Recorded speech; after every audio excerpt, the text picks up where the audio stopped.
한일 외교장관이 태국 방콕에서 열린 아세안 플러스3 외교장관 회의에서 정면으로 충돌했습니다. 강경화 외교부 장관은 일본의 백색 국가 제외 가기 결정의 부당성을 강조한 반면 고노 외무상은 이에 곧장 반박했습니다. 방콕에 나가 있는 취재기자 연결해서 자세히 들어보겠습니다. 임혜준 기자. 네, ARF가 열리는 태국 방콕 컨벤션 센터에 나와 있습니다. 약 1시간쯤 전 이곳에선 아세안 10개국과 한국, 중국, 일본 3개국이 참여하는 외교장관 회의가 열렸는데요. 나란히 배석한 강경화 외교부 장관과 고노다로 일본 외무상은 이번 일본의 가기 결정과 관련해 설전을 벌였습니다. 강 장관은 회의 모두 발언에서 이번 백색 국가 제외 조치에 엄중한 우려를 표했는데요. 일방적이고 임의적인 방법으로 한국을 제외시켰다는 것을 강조하며 이 점에 국제사회의 관심을 환기하고 싶다고 말했습니다. 뒤이어 발언한 고노 회상은 그러나 이번 백색 국가 제외 결정은 국제규범상 문제가 없다고 주장했습니다.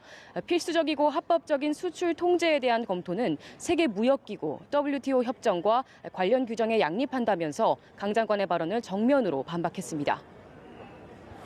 네, 임 기자. 그리고 오늘 오후에 한미일 외교장관 회담도 열립니다. 일본이 오전에 결국 우리나라를 백색 국가 명단에서 제외시키는 결정을 했는데 오후에 만나는 이 만남이 기대할 만한 성과를 낼 수 있겠습니까? 네, 그렇습니다. 폼페이오 미국 국무장관까지 참석하는 한미일 외교장관 회담이 우리 시간으로 오후 6시 반 예정되어 있습니다.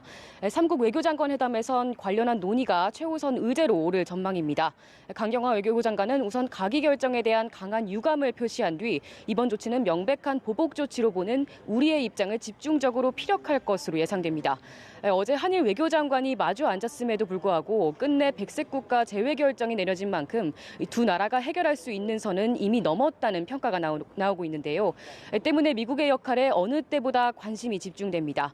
폼페이오 미 국무장관이 두 나라 사이에 관여할 의지가 있다고 공언해온 만큼 이 자리에서 한일 관계 개선을 위한 미국의 중재안이 제시될지 주목됩니다. 특히 한미일 외교장관 회담에 앞서 미일 그리고 한미 외교장관 회담이 각각 30분 간격으로 먼저 열려서 3국이 만나기 전 한일 양측의 의견을 모두 청취할 수 있다는 점에서 보다 종합적인 의견을 제시할 수 있을 것이란 전망도 나옵니다. 이번 3국 회동에서조차 해결의 실마리를 찾지 못하면 당장 한일 관계 회복을 위한 모멘텀을 마련하긴 쉽지 않을 전망입니다.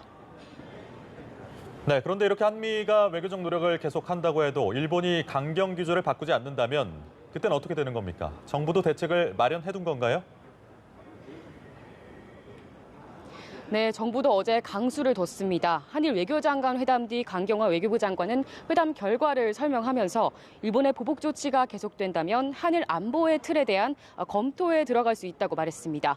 한일 군사정보 보호협정, 지소미아 파기에 대해 고려할 수 있다. 이런 압박 카드를 꺼내든 건데요.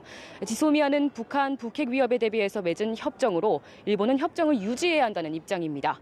또한 이 협정은 한미일 3국 안보 공조와도 맞물려 있어 일본뿐만이 아닌 미국의 보다 적극적인 역할을 촉구한 메시지로도 해석이 됩니다. 일본의 가기 결정이 이미 내려진 만큼 오늘 있을 한미일 외교장관 회담에서도 한미일 삼각 안보 문제에 대한 논의도 집중적으로 이뤄질 것으로 보입니다. 지금까지 태국 방콕에서 연합뉴스TV 임혜준입니다.